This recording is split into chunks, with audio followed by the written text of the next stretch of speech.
Good evening, everybody, and welcome to a beautiful late afternoon, early evening. I think it's evening now, 8 o'clock local time here in the Eifel at the Nürburgring Nordschleife for the TotalEnergies 24 hours, the ADAC 24 hours for 2022, and we're bringing you some extra coverage here on the international stream and around the world on RS1, part of the Radio Show Limited network of channels. I'm John Hindhaugh in the commentary booth. It's time for Falken Drift, and you will be delighted to know that whilst I'm no stranger to going sideways in cars, it's normally en route to having rather a big moment. So I know a little bit about this, but fantastic news is I've got some help, and it's in the form of the extremely knowledgeable Becky Evans, who's alongside me. Becky, welcome to the booth.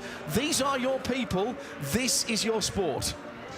Yes, thank you so much. I'm absolutely delighted to be here. Obviously, we're back here at the Nürburgring. It's brilliant to see so many people coming out to see the racing, see the action.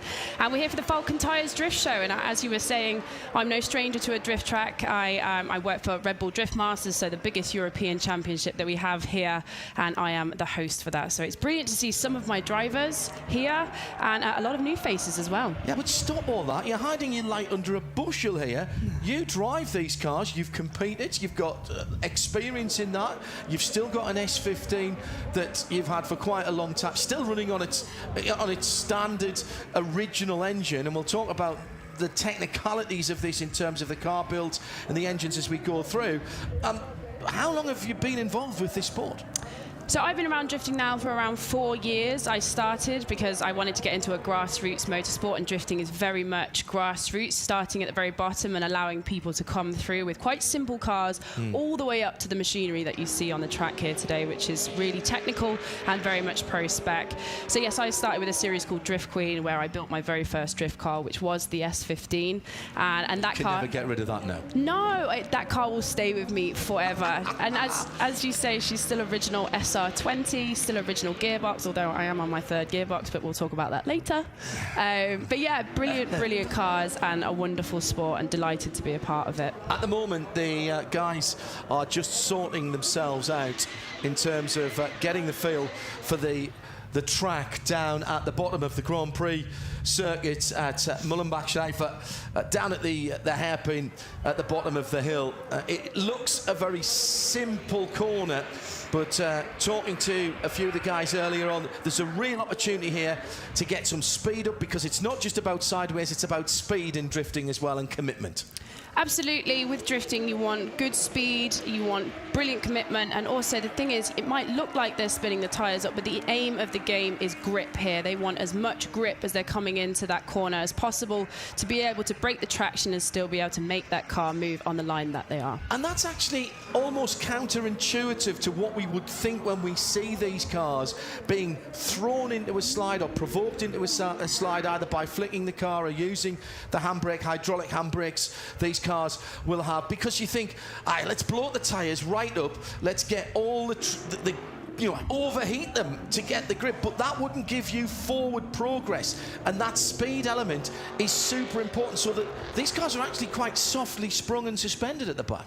Absolutely right. You know, a lot of these guys that you'll see coming down here, they'll be running quite low PSI tyres because they want the car to squat down and get as much of the tyre onto the track, do you know what I mean? Use as much tread width as possible to get that grip, because although, as I say, you are spinning the wheels and you're creating the smoke effect that you see, you do still want that forward bite, so you need a lot of side grip for that as well. So it's all a very technical process. You know, it looks great fun, but there is a lot of technicality that goes into it. A lot of finesse as well. Now, as I say, I'm no stranger to going sideways. It's normally en route to something going horribly wrong in circuit racing, although I did a little bit of rallying as well, where Scandinavian flick, getting the car sideways. Now, normally you do that in rallying to scrub off speed and to get the car with a pendulum movement, which I'm now doing in the comms box, which of course is... I like it. Do you like that? I like it. I've got a bit of style there. I can't do it properly in a car, but I can pretend I'm doing it in my head.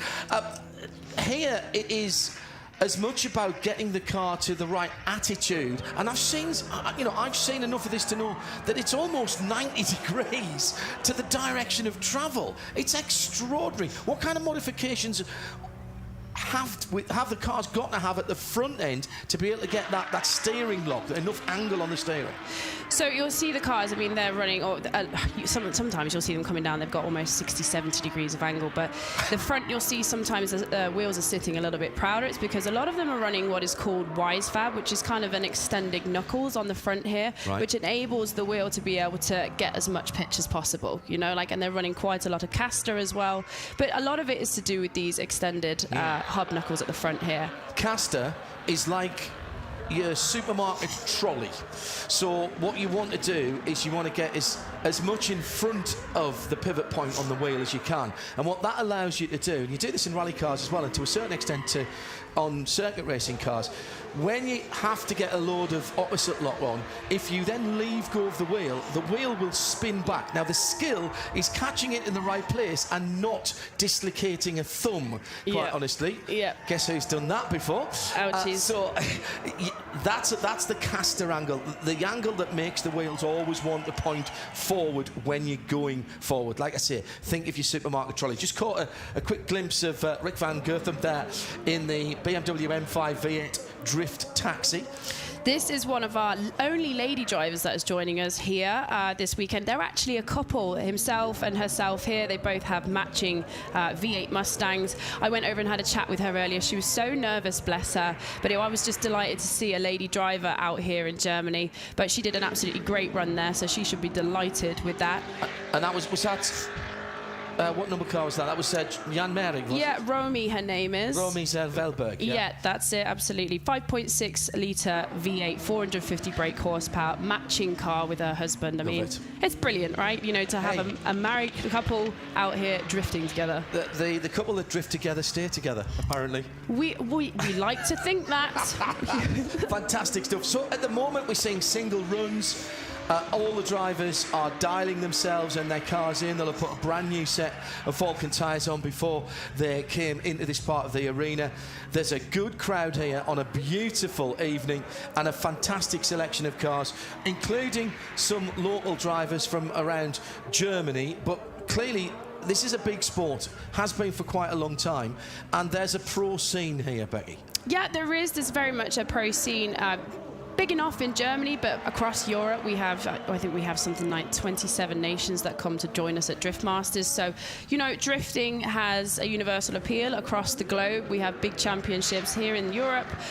We have them out in America as well with FD. That's a huge, huge championship out there. Yeah, Formula Drift. And we have an FD driver here with us as well today. Obviously, James Dean is a 3-time FD champion and Falken tyre driver for the last, I think it's coming up 12 years now. And he's come out here just for this drift demo this weekend. So he would have competed against people like Von Gittin Jr., absolutely, who we know from our time in IMSA, coming to have a look at us in the IMSA Championship, and previous to that, the American Le Mans Series. Did a lot of work with Ford as one of their ambassadors. The cars themselves, then, clearly they're not standard, and quite clearly they have to have some modifications, or are they built? I mean, they haven't just. None of these drivers have just pulled these cars off the street, have they? No, not quite. I mean, obviously, you're going to see a lot of different, a lot of variation with the cars here. I mean, obviously, what we're looking at right now is an R35 GTR, which has got an LSX engine in it. I mean, some would say taking a VR engine out of an R35, that's a good engine. But no, he wanted the scream of an LSX in there. So that's Steve Biagioni. He's a UK Monster driver, also one of our Drift Masters drivers. So that's a V8. So he's taken the straight six out of that. And straight six is out. A turbocharged V8. He has put an LSX V8 in there, yes. The noise of it is insane when you're stood next to that car, and it has such presence on the track. So how much then is power important? Power and torque important, and a nice flat torque curve so that you can control that? Yeah, I mean, power is obviously very important, but sometimes, you know, you're trying to get that grip down. So if you're overloading the tyre constantly because you've just got so much power that you're blowing the tyre off all the time, it's actually not manageable. So, you know, some of the cars out here, there's a range of different power outputs. I mean, you've got some down here of about 450 up to James, which is around 900. I know, it sounds ridiculous. That's excellent. I know. This car just here, this is Remo Nies, and this is actually a brand new car which is just brought brought out. He's been building this over the last couple of years. I know that he wanted to debut it, I think in 2020, but we all know what happened in 2020, and it had to be put on the back burner a little bit. But it's wonderful to see Remo out here. He's a veteran of the sport, and it's a 2JZ 1M, BMW 1M with a 2JZ straight 6 in it. So where's that come out of? The 2JZ, 2JZ engine, that is a BMW engine? 2JZ is actually out of a Toyota Supra. It's a Supra, okay. yeah. Understood. See, I'm having to catch up with all of this, and that's the same engine that James Dean's got in his E92? Correct, yeah. He runs 2JZs in all of his drift cars. What makes a good engine for drifting, then? Because clearly they're getting... you're not just revving them on the rev limiter here, but they are getting a bit of work, shall we say, in short bursts, and that's not normally a good thing for an engine. The 2JZ has become a very, very popular engine within drifting simply because they've got a very, very strong bottom end. They're you can get a lot of power out of them relatively easy. You know, without turbocharging. Or you would have a turbo. You still have a turbo on it, right? These are turbo, but you can get NA 2JZ blocks. But a lot of these cars will be running turbos. But yeah, they were one of the biggest reasons why 2Js became so popular is because they were really easy to get power out of. They were pretty reliable and relatively easy to source. We've had, I think, the first set of single runs. We're just seeing one or two drivers having another go. Michael Zavelberg in the Ford Mustang, husband of Remy there, who we saw a little bit earlier in the number 19 Mustang with those two matching cars. That looks like about an 06 Mustang with the early rear lights on that. Going through now with a very Mondrian livery on the number 10. That's Pieter van Hurk from Belgium with a V8 BMW.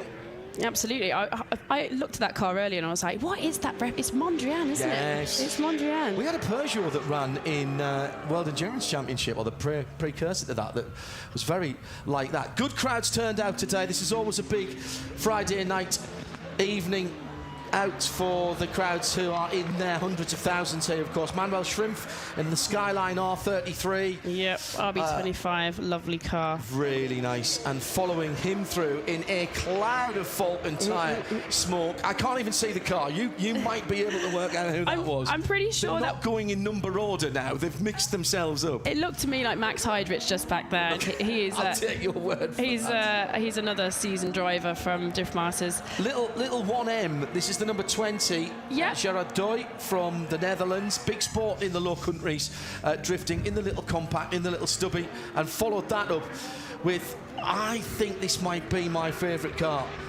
This is the number 16, the blue and white S15, another Belgian, Nick Hendricks. Yeah, he's got an LS3 V8 in that one, so he took out the SR20 and changed it straight for a V8. You'd normally find an LS3 in a Corvette or a GM. Big V8, lovely engine. I once had one as a hire car when I was in the Middle East. I had an engine.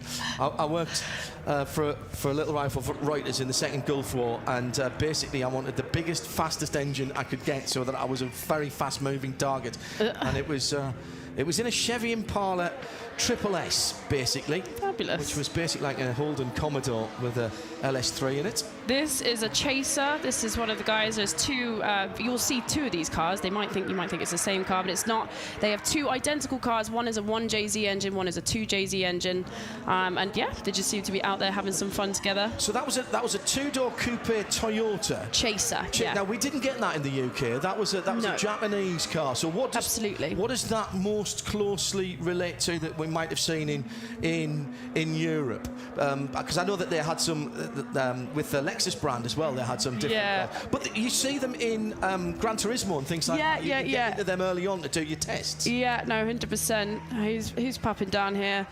This looks like James Dean throwing on the angle. Now, he was saying earlier that the entry... Yeah. He loves to drive with a lot of angle just to show how well the car can move and just how dramatic it is on track, you know. He was saying earlier that it's over 100-mile-an-hour entry speed on this corner. Obviously, we're watching from a screen, but it is really quite a long corner. Big entry speed. I can only imagine what that's like down in the arena itself. Right, we're starting the tandem runs now, the double runs, and this we would see in competition, and we're starting with the two Falken BMWs. I really like the colour scheme. Now, if we were scoring this the lead driver would be trying to do the best time and the best amount of drifting that he could. The second driver's trying to stay as close as possible. Absolutely. So do you know, if this was a competition situation, you would have clipping points out on your track here. So you might have one on the inner corner, outer zones, this, that and the other. And the aim of the game for the lead car would be to get their car into all of the inner and outer zones.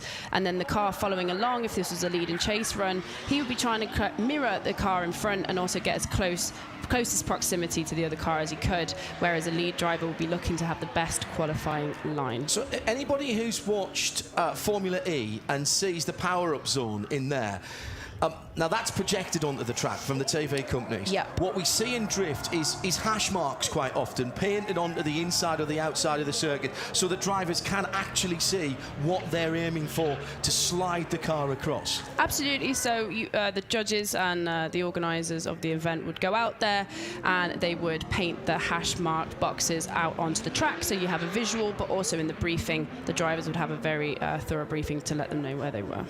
One of the things I've noticed when I've seen this at Long Beach as part of the Long Beach Grand Prix when we're there for IMSA is quite often we see cars with their tail lights knocked out. Now that's not necessarily a mistake there, because if there's a wall there, the idea is to get as close to it as you can without hitting it. Well, yeah, do you know what? Drifting is a lot about flair. I mean, look, we can see here. Nice 360 we can see from Ron van der Weel. Yeah.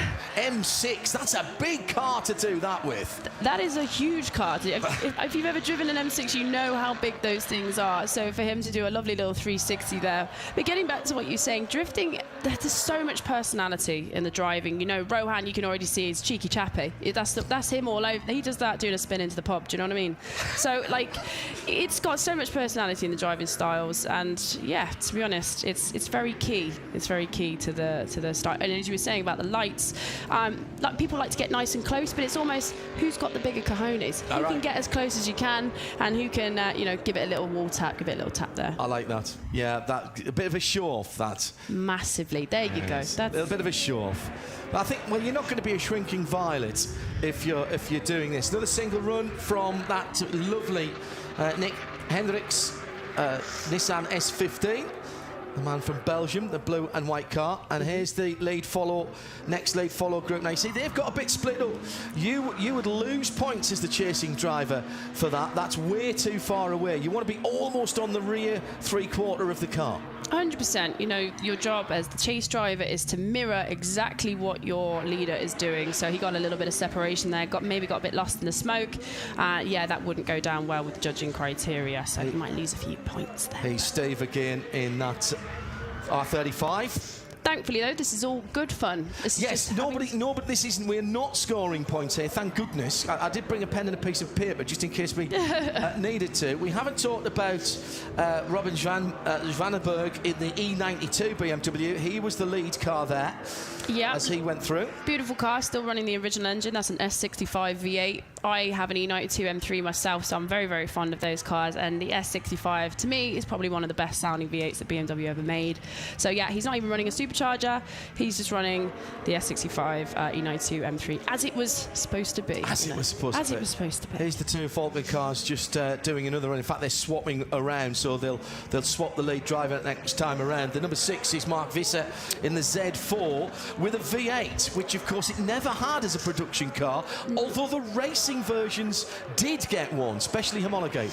Very true. Again, this is running the same S65 engine that I was just talking about from an E92 M3. That car used to belong to Remo, actually. He used to use that as a competition car. And nice. Yeah, so you know what, it's sharing is caring. The Falken family, they have the cars and they work them between themselves. How big a sponsor and how big a partner to the drift competition side of things is Falken then? Because it's a name that we absolutely associate with, particularly here at the Nürburgring. We've seen them racing in the US in the ALMS days. Actually, probably that's why Von Gittin was there when Falken were as a tyre supplier for the Ford Mustang, for the Ford GT40, and then for the Porsches. How involved are they as a partner? Falken has been a huge supporter of drifting for many, many years, and obviously they have their drivers here in Europe, as you can see the 4 guys in front of you, and also in America. They still very much a very big presence over in FD, where they have some, you have Odie Buckshees, he's running an S15 for Falken tyres, Justin Paulak in the Mustang for Falken tyres, and also Matt Field, who is in, I'm going to say Corvette. It's Corvette. It is a Corvette. I was just thinking then, I was like, is it Corvette or Viper? No, it's Corvette. So yeah, very much a big presence still. We're seeing a number of different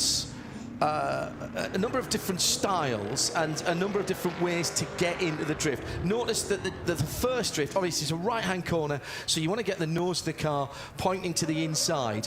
But you'll see some of the guys are just having a little tweak on the handbrake. First one off hit the gravel. I'll come back to that in a moment. That's a shame. Oh, don't bury yourself. Now that's Robbins Vandenberg. Okay, thank goodness. In his 1992. He's just about got out, but he'll have sprayed gravel all over the place. There's a few different ways that you can unsettle a car and get it talking to you. Yeah. From my rallying days, you could, for this corner, you could flick it left before you flicked it right, the so-called Scandinavian flick. The handbrake just came on there on the lead car on the number 18, Sean Mehring's Toyota Chaser. Yeah, you can definitely see which way some drivers decide to get into their drift. Obviously, you can do, as you say, very much, you can do a flick entry where you just sort of, you're shifting the weight of the car over violently to initiate it into the drift, then using the power to get yourself out of it. You can also just do the straight handbrake. You're coming down, you pitch foot on the clutch, grab your handbrake, and then obviously turn so you get your angle of attack, and then off the clutch, and then you'll bang straight back into your accelerator. And then the other one that you would do is a clutch kick entry, which is obviously you clutch kick the car, which sort of violently breaks the traction, and then back on the power, and that's how you're going to initiate your drift. Very similar to how people pop wheelies on motorbikes. Correct. So you just pull the clutch in, give it a rev, and then drop the clutch really harshly, not like you would do to pull away gently as you're coming out of the shopping mall or away from the traffic lights, and then you're braking traction at the back. All the things that you don't do if you're trying to drive smoothly. But once you've got it sideways, rock-aping the car isn't going to help you. A lot of people just think, you get it sideways, you plant your foot, you put it on full opposite lock, and the car will just stay there. That is not how to do this. No, not at all. There is a lot of adjustments that you're making. You're constantly just trying to adjust the angle of the car and adjust your acceleration input. And you might even also be reaching for the handbrake again, because if you're starting to get too much angle, they always say you can put on more angle, but you can't take it out. So if you're getting towards the end of your lock, then you're going to start getting yourself into trouble, which you can see sometimes. People come in way hot into this corner, and by the time they're already at the end of the steering rack, it's a bit too late. So you need to constantly be adjusting and keeping an eye on where the angle of the car is. Talking to James Dean earlier on, he says that he likes to run the brake bias very much to the front of the car, and often when he's in the slide, he'll even be balancing it with a little bit of left foot braking as well as working between the clutch.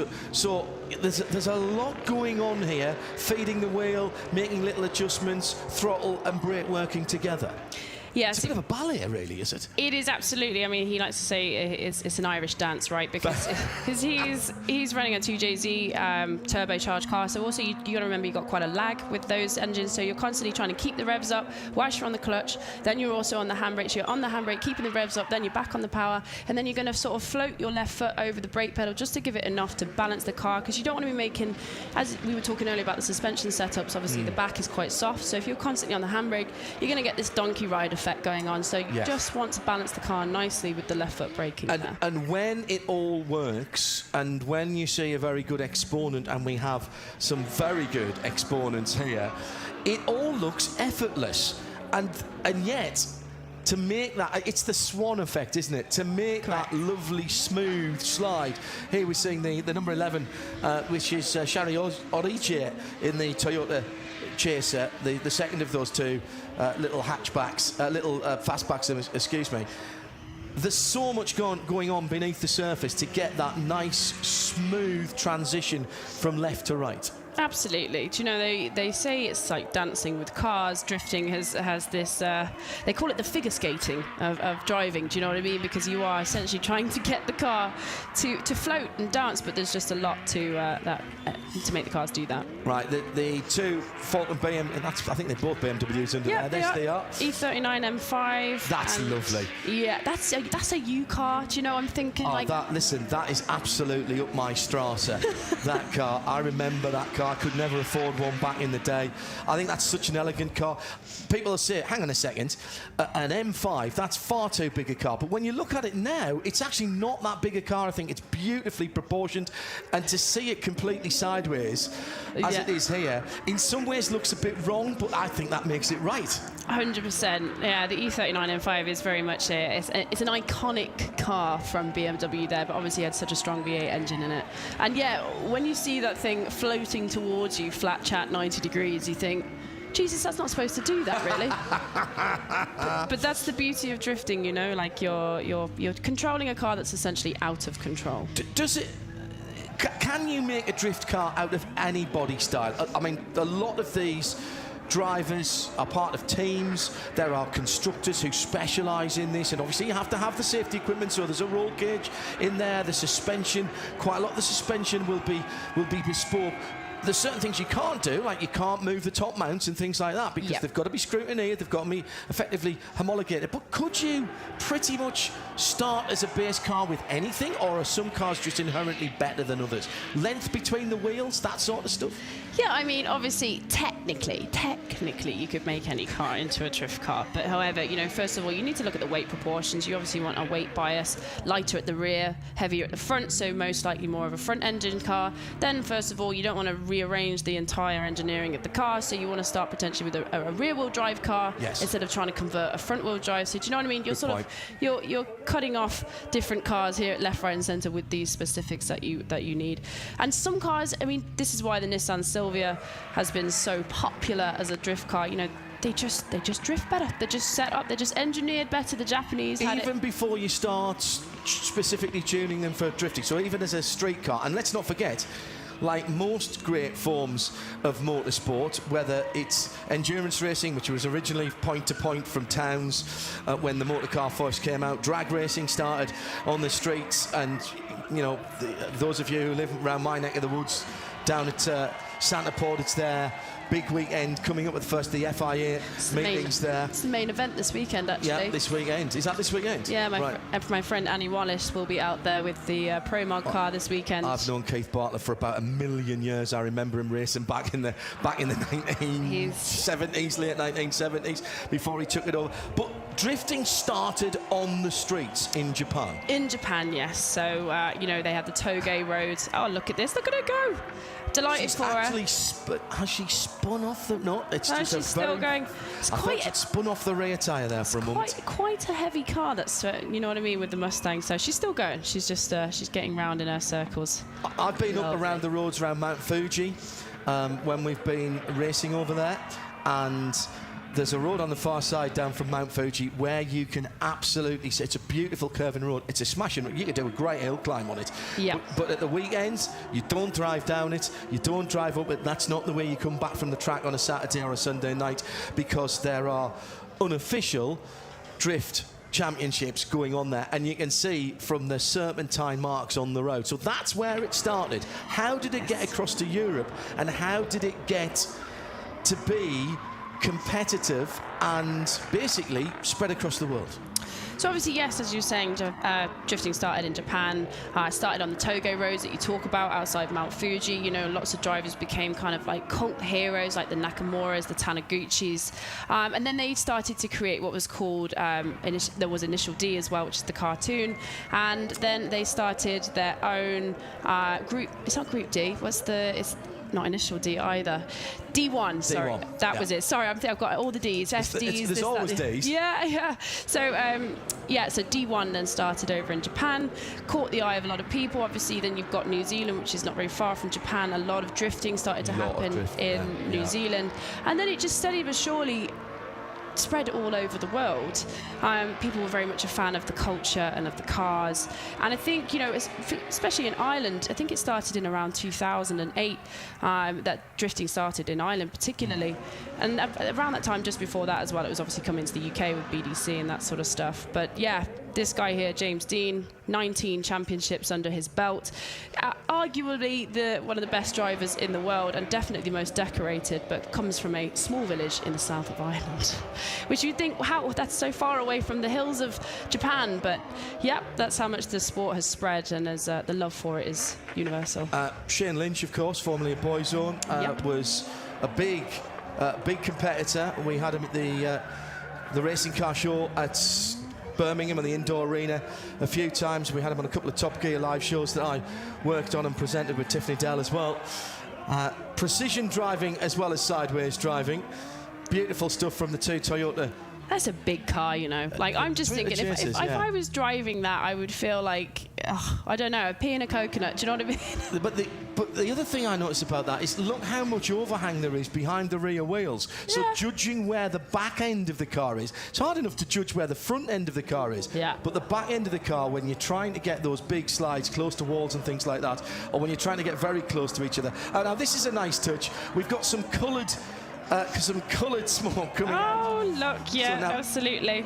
This is very cleverly done from the Paul Steenhuis, who's the Netherlands driver in the BMW, the little stubby, the BMW Compact. He's in the Compact, which is the 4-litre V8, which is actually this engine, I think is the, the S62 engine, which I think was, I can't even remember off the top of my head, but it's another 4-litre V8 from BMW. That smoke is coming from the rubber on the tyres? Correct, yes. So these are the colour shred tyres, which they have, like, I'm not sure, it must be like a dye or something in the tyres, so as soon as they start shredding they emit this wonderful cloud of smoke. I always think they look like gender reveals. Is that real? I was thinking the red arrows, but hey, we can go with yours. Well, I'm not sure what red says about them, mind you. That would be a girl, wouldn't it? Red for a girl, red pink for a girl. We've had single runs, we've had lead and follow, now we're going for a triple. You would not see this in competition.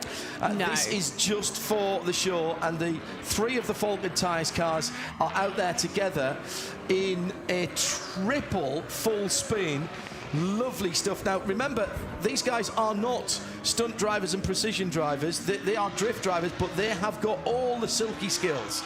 Oh, absolutely. And do you know what? These three guys, you've got Remo out there, you've got Rick Van Gotham, and you've got Rohan here. They're really good friends, and they've been driving with each other for a very long time. So to them, this is a bit of fun, bit of crack, getting to go out there. And, you're on the Nordschleife. What an amazing place and an incredible event this weekend to be out there on track in front of all these people.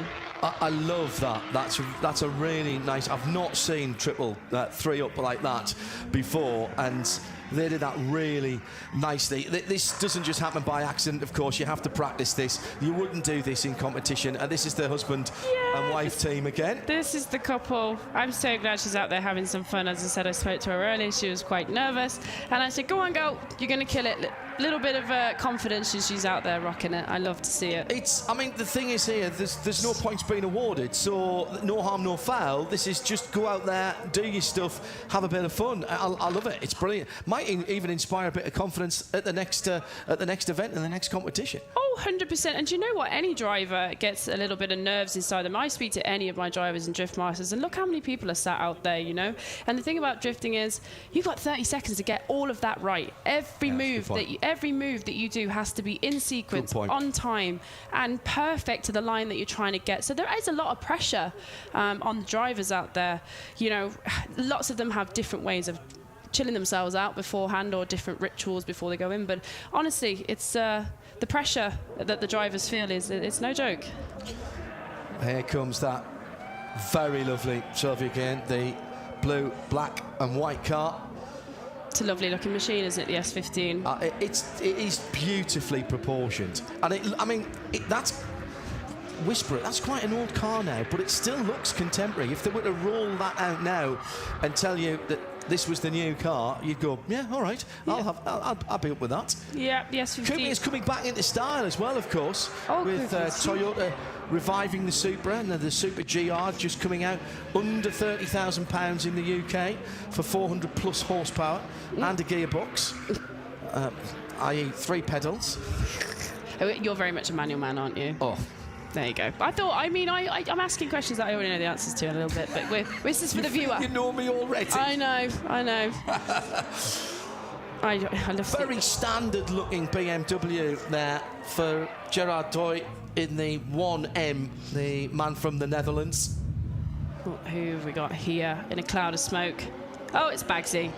Gee, that car has so much power, it's ridiculous. Look at the camber on those front wheels and the back wheels. Yeah, it's a really, really cool car. This R35 GTR, Liberty Walk kitted. This is his new livery for this year. Obviously, he's sponsored by Monster here and ST Suspensions. The car looks insane. Like, this wouldn't be his competition car. This would be the car that he does stuff like this, demos, just sort of showcasing his driving talent and also what his team can build. SB Motorsport is Steve's team at home, which build his cars, because he also has a PS13 with another LS engine in for competition. So sometimes he joins us in drift. I know, yeah, he's got it all going on. But he does what you can see here, which is a total smoke out. Looks like he was almost line locking the brakes there in drag race style, just to torture those rear. Oh yeah, that's lovely. Rolling burnout coming up the hill from the hairpin. This guy here would have a lot of power. He's one of our drift masters. Supercharger sticking out the top. That's really old school. I love it. And you'll know the supercharger, Whipple supercharger on an LS, in an S15. So, you know, there's a lot of variation with these cars. You would think the Japanese car is definitely going to have the Japanese engine. No, it's got a V8, and the German car is going to have a Japanese engine in it. So there's a lot of crossing and moving around. I like that idea. Now, again, back to the lead and follow. Actually, that was a pretty decent run if that had been being scored, particularly through the long right-hander. Pretty sure that's Max Heidrich. He's another professional driver. Here we have the guys again. We have Remo and we have Rohan. I know for a fact later they'll all be having a beer and reliving this experience. They live for this event each year. Like, they just love it. And it's brilliant to see the Falken tyres still come here and put on this show every year. Serious question. When you are that close and doing the lead and follow in competition and the smoke is pouring off the back wheels of the car in front, can you get disorientated? Can you lose where you are? Because clearly visibility, it's like driving through the fog in the early hours over on the Nordschleife here. Absolutely. But getting lost in the smoke is one of the driver's worst nightmares, because if you just drop off the line just that little bit and then you are in that smoke trail, you can see nothing, and you're doing 50, 60 miles an hour sideways, and then suddenly, you know, you can't see anything. So it's very much a lot of the drivers really don't want to get lost in the smoke, but unfortunately, it does happen sometimes in competition. There's going to be a lot of people watching this saying, I'm loving this idea. Quite clearly, you can't, and neither should you, and neither would we. Absolutely, we'd say you should not be doing this on the public road. There's a time and a place for everything, and you're not probably going to want to burn up your new set of Falken tyres doing this yourself either.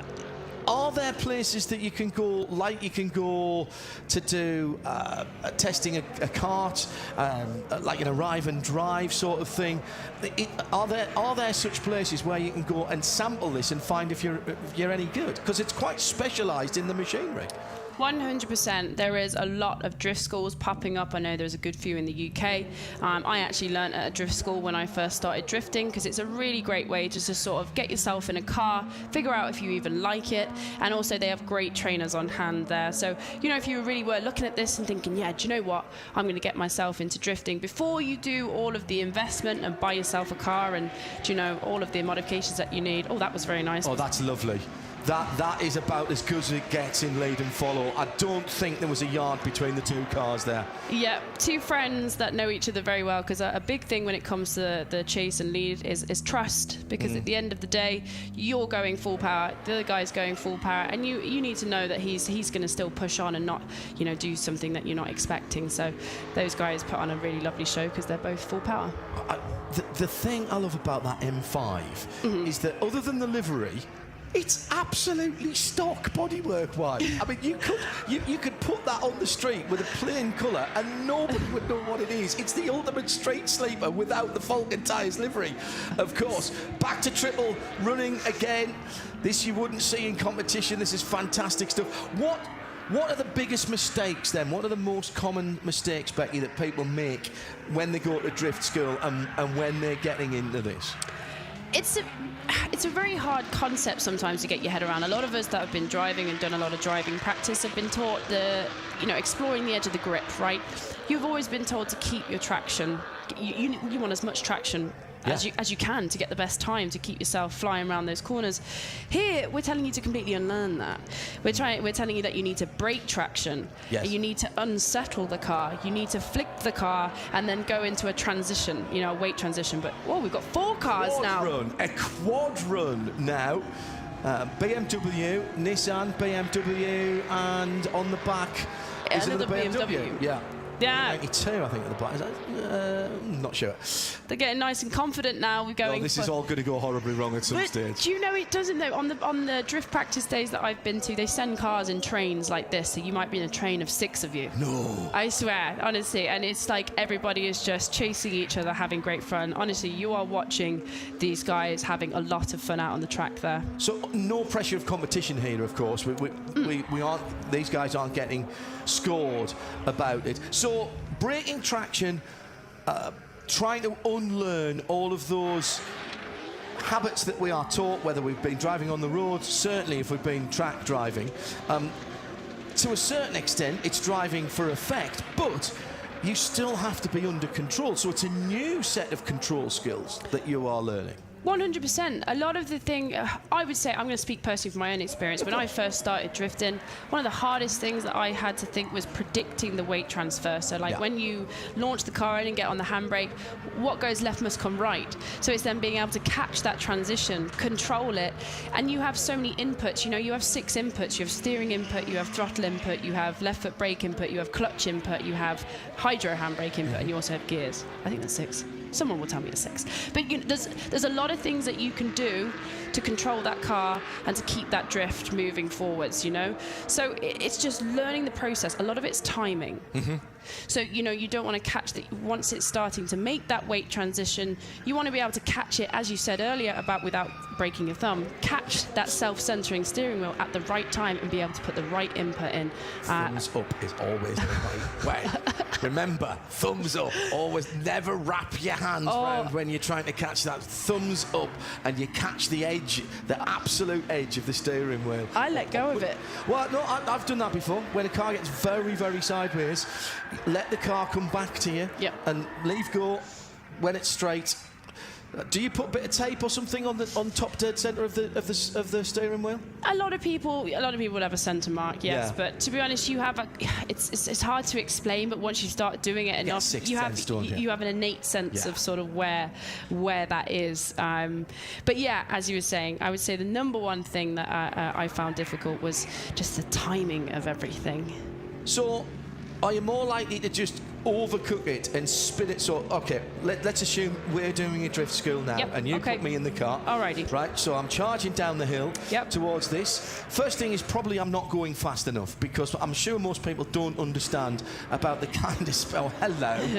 Hello, James. That was commitment. So he's doing nearly 100 miles an hour down there. There's no way that on your first go you're going to have the confidence to do 100 miles an hour.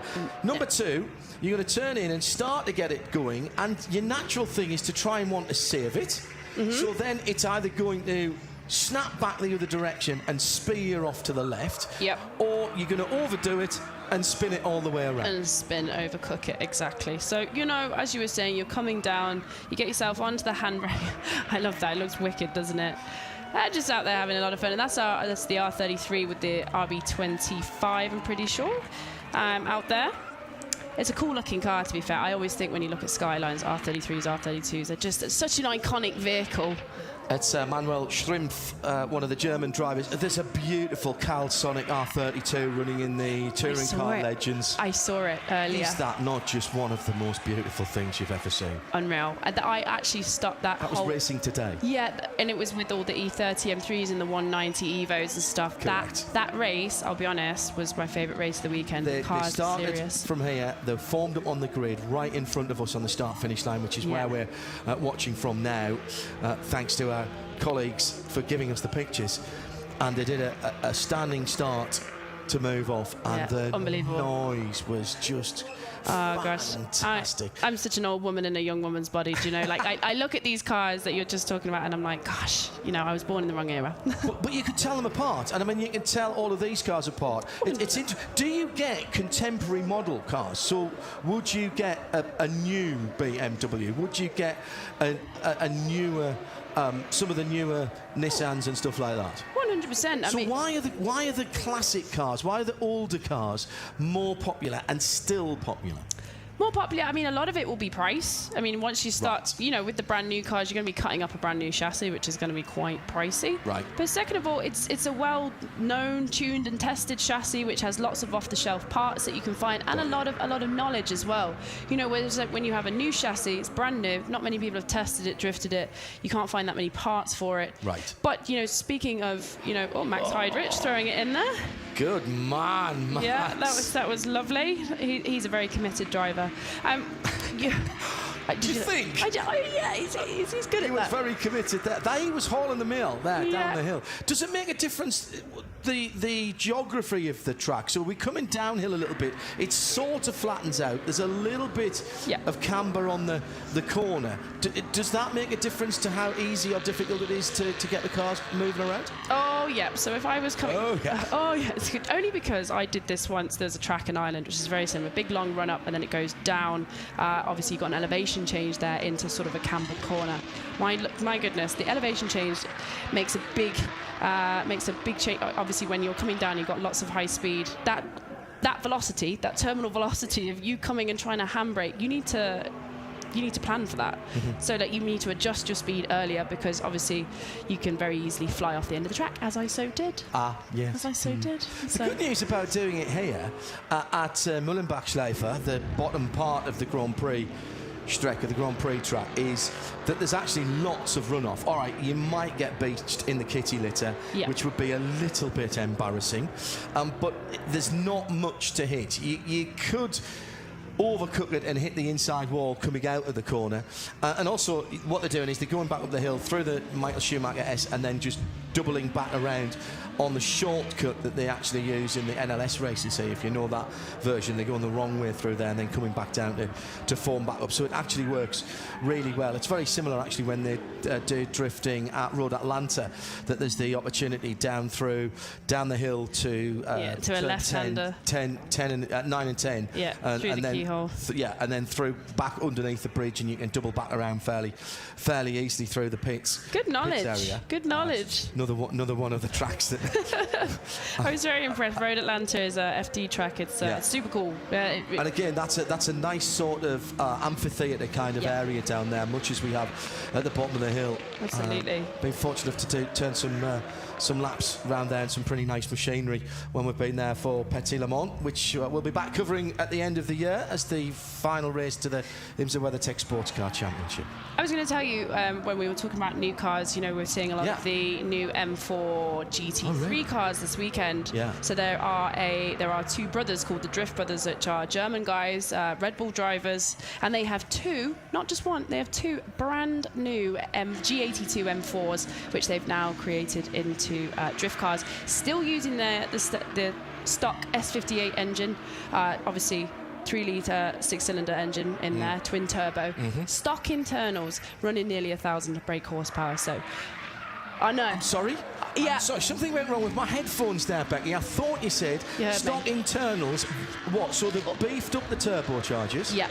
And they're running nearly 1,000 horsepower on standard bottom end, standard crank, standard connecting rods, and everything else. Yeah, the thing is a monster, my friends. And honestly, you guys need to check out these two G82 M4s. They've been doing a little bit of work around different tracks, but yeah, they are an example of new cars coming into the scene. So that M5 that I've completely and utterly fallen for, it says you love that car, don't you? You keep coming back to it. I really do. That's Rick's car. Now, it says Drift Taxi. Does that mean he takes passengers in that? Yep, so as it is a four-door... Would it be a sedan saloon? I think you could call it a saloon, yes. Yeah, the four-door saloon, very comfortable, very couchy there, right there. So yeah, it's got 4 bucket seats in it. So they actually use it as a drift taxi. So, you know, normally sometimes they have the sort of small drift paddock area, and people can come along and you can sit in the back of the car and go for a drift taxi ride, which is exhilarating, I imagine. I can think that it would be pretty exciting sitting next to the driver and being able to see the inputs that he's doing. But sitting in the back, where the pendulum effect is taking, I mean, you're really going to feel that movement because you're sitting pretty much on those cars on the rear axle. That is going to be outstanding. Make sure that you, if you're going to eat something beforehand, it'll not come back. Yeah. Or at least that it'll taste the same coming back as it did quit. Porridge would be fine. Delightful. Yeah, absolutely. Sorry, I painted a very odd picture. I was like, oh, so visual there with that one. No, that's definitely happened before as well, because there's a lot of inertia, there's a lot of sudden direction changing when you're in the car. And when you're not controlling that, that can freak you in and ear out. Oh, now that is quality. Yeah. Absolutely. Side by side with the chase car right in the rear three-quarter, and the crowd here appreciating that. They knew that was good. So if that had been competition, that would have been tough there to pick. If that had been a leg of a heat, that would have been tough to pick a winner there, because they were very, very close indeed. Definitely. You know, James is probably one of the best chase drivers in the world. You know, we've seen some incredible chases. You can find a lot of them on TikTok, all across social media. Yeah, he's an incredible chase driver and one of the best. Are there some drivers who are better chasers than they are leaders, and vice versa? I imagine so, but I have to be completely unbiased. Okay. Okay. That's fine. I imagine so. There are some that favour one over the other. Some people prefer chasing, some people obviously prefer leading. From a lead car point of view, when I'm doing a lead run, I'm literally fixated on the road ahead and not worrying about what your man's doing behind me. Yeah, so. Almost want to sort of flick the mirrors out the way and not... Don't worry about it. Yeah. Whereas chasing, you're on high alert constantly, trying to, you know, when's he going to make the transition, when's he going to do this, etc., etc., etc. Through again the Robin Zvanenberg E92 Coupe, and that was a nice run by him. These guys have been at this now for nearly an hour. And this is a very... Oh, now, this is... Here we go. We're back into the 360s again from Robin. He's just locked it up a little bit there. But he's made something out of it. I like that. How many sets of tyres in competition would you go through in an event? Do you put a new set of tyres on pretty much for every run? Do you scrub some off? What happens? Oh, he's gone for another 360. He's feeling very fancy this evening. Yep, with tyres, you probably use, I'm going to say, around 40 tyres a weekend. Really? Yeah, absolutely. Because, you know, if you're doing a chase and lead run, then you're going to use one set of rears for that chase and lead run. But if you think about it over the weekend, how many runs that would be, then, yeah, you would use 40 tyres. Right. So 20 sets. Oh, beautiful control there from Remo Niesen in the one end with the 2 JZ engine. Just saw the brake lights coming on there. That was him just riding the brake with his left foot, just dancing on there, balancing the car to keep this distance perfectly from the leading car. This is starting to ramp up now, the skill levels now. Everybody clearly feeling comfortable. They've laid a lot of Falken rubber down on the track surface. Now the 2 chasers are at it again, the 2 Toyota chasers. Those crossovers, that's to me where the danger point is. Yeah. When the lead car changes direction, and if you aren't in exactly the right place, then, you know, a side swipe or something like that. Do you get contact? Yeah, we do get a lot of contact, because people are always pushing the boundaries here. We see James is coming in here, so he's right on Bagsy's door. He's got to wait for him. He's going to be looking to see where he's going to make his weight transition, and he's going to be looking and trying to get the timing right on the handbrake to just give himself enough space to get around the other side of him, and and not make any contact. and he's looking out of the side window to do that. There was not a point there where either of those guys were looking out of the front windshield. No, they're looking to the side, obviously. Like, the aim of the game is you want to get as close to the other person that's on track with you, so you're looking exactly to see where your competitor is. And they're trying to paint a bit of their paint on the other person's door. It's a little bit, they call it a battle when you have two people on track. Drift battle, And it is that, you know, like, it's who can be as close as possible, paint those doors. So, is there an etiquette in that as well, Becky? In that when you're the lead car, clearly you wouldn't want to, or do you? I don't know. Is there tactics involved where you might do something to try and throw the other person off, or is that frowned upon? That's frowned upon, you know, like consistent. You want to be consistent. 100%, and also, you know, our competitors are some of the friendliest in the world. I know many of my drivers would rather fight than forfeit if their competitor has something wrong with their car. If they need a half shaft or a drive shaft or something, the actual person that you're going up against will give you their spare one to make sure you get out on track. And it's all love, it's all smiles, everyone gets out, big hug, win or lose. The three BMWs, the three Falken livery BMWs there doing a triple. Now we've got the two chases out as well. Almost got four together there. The crowd are getting, well, I was just saying they're getting their money's worth. This is a big free show down at the bottom of the hill at Nürburgring. We've got to talk about the crowd. I mean, isn't it so wonderful to see this place full of people? And as you can see on the screen, I mean, we're watching from up here, but I can imagine the energy down there with everybody cheering.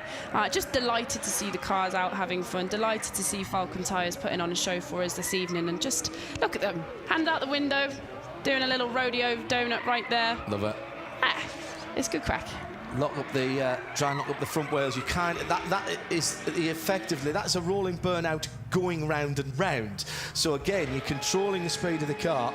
He's just drifting with his hand out the window. Oh, that's too. He's shoving off. He's shoving off. I can't imagine that anybody who does this would be a show off. That's James Dean going through. I think we're probably coming towards the end of the show. The number 12 is Mark Elbert. We've not mentioned him. That's a little E30 with a V8 in it as well.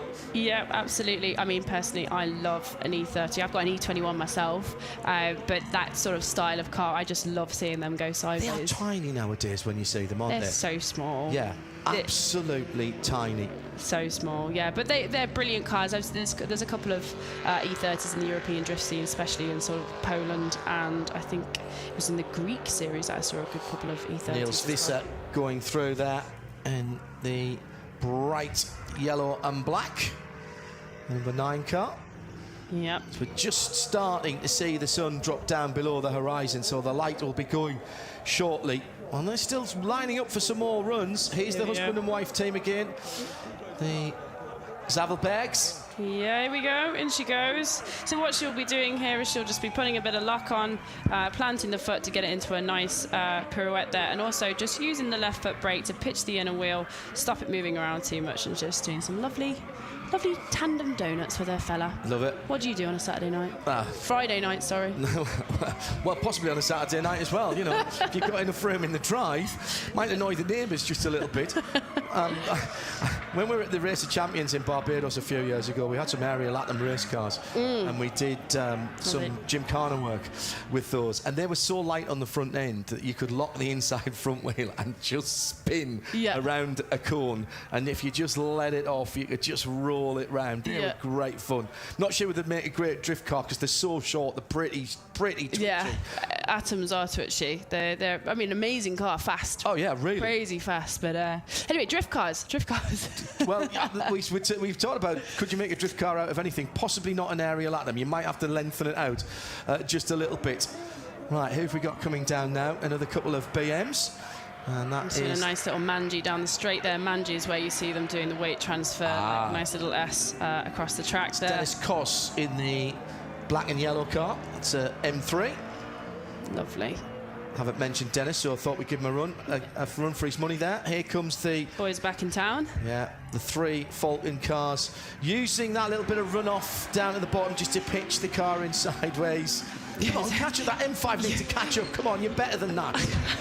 Come on, Rick, get in there. You're letting me down, man. You're my favourite. I love this. Like, I've never seen a man so excited about an M5 drift car. But do you know what? There's a drift car for everybody. There is a drift car for everybody. That's very good. That's very good indeed. So where are the big events coming up then? We're in Europe. We're here at the Nürburgring this weekend. There'll be a lot of people, I guess, back in the UK and around the world who are listening to this. But in Europe, where are the big events and how often do they come around? So we've got 6 rounds of Drift Masters this year. We've already had our round 1, which was at Mondello Park in Ireland. We are then heading to Austria on the 18th and 19th of June. Then we'll also be at Goodwood Festival Speed. We will have a wicked selection of drift cars that will be there going up the hill that weekend. On that last year for Sky F1. Did you? Yeah, it's good fun. Oh, it's brilliant. And then we're heading actually to Sweden, and then Riga, and then Germany, and then the end of the year we are tarmacking a stadium in Plock in Poland for the round 6, which is the finals, which should be amazing. I like the idea of stadium drifting. Oh, it's savage, because you know what, the energy in the room and the noise and the smoke and it's one of my favorite rounds, especially because we did it in Plock last year. We're in Lodz, I think, this year. Stadium motorsport, whether it's motocross, monster trucks, race of champions, there's something really almost like you shouldn't be doing it. Special. Yeah, and the crowd can be so close, and the smell and the noise seems to be amplified. It's really good. Now, so that's Drift Masters. Drift Masters, yes. Right, absolutely. So website for that is? So that will be just www.driftmasterseuropeanchampionship.co.com, actually. And we've got people watching in America because it's a canny time for them on a Friday night. In the States, what's the big championship out there now? That would be Formula Drift, the FD over in the States. They're very, very popular series, and you can find that. Anyway, they are huge on social media. One of the biggest sport. They're over 1 million followers on Instagram. Formula Drift is absolutely huge over there, very popular. And you mentioned down in the Antipodes, the New Zealand scene in particular. I know a couple of guys from Heart of Racing, Aston Martin team, were down there. Have you seen that they've put a Aston Martin Vantage on the track in FD? Sorry, yeah, it's Heart Racing. Yeah, Heart of Racing. They support the Seattle Children's Heart Foundation, the Seattle Children's Hospital. That's amazing. You know, I think it's absolutely brilliant. They've literally just taken the rule book and ripped it up. Who takes a brand new Aston Martin Vantage with the V12 in it as well, and you just turn it into a drift car? They do. The story behind that is actually quite interesting, because 2 of the team had been away just before lockdown, and when COVID hit, they got stuck on the other side of the world and they couldn't come back to the States. When we went back racing in the States, the rest of the team carried on racing in 2020, but they still couldn't get back. So instead of just sitting around and having a holiday like I would have done, they found out where the motorsport was in New Zealand, including making friends with the drift guys down there. And that's how they got involved in drift. And they won a national championship in motor racing, and they raised a whole load of money for children's for paediatric cardiac. I love that. Down there, and that's, so, you know, something good came out of those guys being stuck down there in COVID lockdown. Well, we're getting everybody having a go now. This is like when everybody comes back on stage at the end of a charity concert. Yeah. And they're getting everybody together. This is the grand finale, everybody. Yeah. This is everybody playing around. James is doing a little lovely rolling burnout here. Is that James? Oh, sorry. Apologies. That is what number is that one? That I think is. I think that's the S. Is that Steve Lever's car? Yes, the S15. Yeah, I think that's Steve's car. Yeah, so he is doing like a lovely little rolling burnout for the people there. Hand out the window, waving. Everybody loves a burnout. I think it's a universal thing, you know. So as the sun is just starting to drop down over the Eifel Hills, we're coming to the end of our Falken Drift Show. Becky, thank you very much indeed for joining me up here in the booth. I've learned loads about this.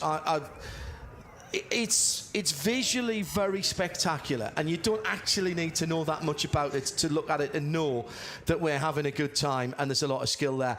But now that I've learned more, I appreciate it even more. Thank you so much. And when you go back down to the paddock, will you thank all the lads and lasses down there for us, because that's been a top show tonight. Thank you so much. It's been an honour to be up here in the iconic Nürburgring at the Nordschleife here doing the drift show for Falken. So thank you so much for having me. And I will tell everyone that you enjoyed it. I did. Much in depth. Now I need to have a go now. Find a drift skill. So that's Fast Friday over and done with.